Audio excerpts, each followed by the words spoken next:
दोस्तों भाइयों, आज मैं ये जाम के पत्ते के बारे में बताऊंगा।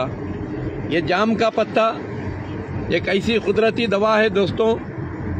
इसे एक बड़े ड्रम में रख लो सुखा के, और सुखा के रख लेके कच्चा भी उबाल के पी सकते हैं, सूखा भी 1-2 मुट्ठी डालना, 2 लीटर पानी डाल को अच्छा पका को शाम तक वही पी।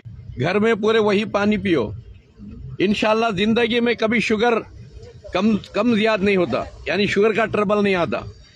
दोस्तों, अगर शुगर आ भी गया है, लोगों को शुगर जो है बैलेंस टूट गया है शुगर का, 3 महीने में इंशाल्लाह अच्छा हो जाएगा।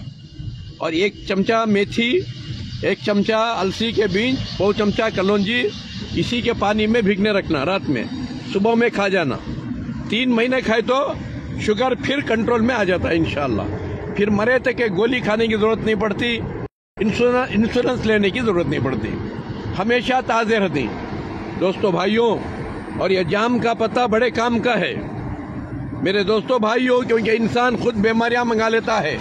सुबह होते ही चाय पीना, बीड़ी मारना, सिगरेट मारना, ये बीमारियां मंगा लेने की अलामत है। दोस्तों भाइयों, या दुनिया में आजमाइश और इम्तिहान के लिए आए हैं। आजमाइश और इम्तिहान में पास हो गए तो जन्नत में बादशाह बन को हमेशा के लिए जन्नत की बादशाहत मिल जाती है।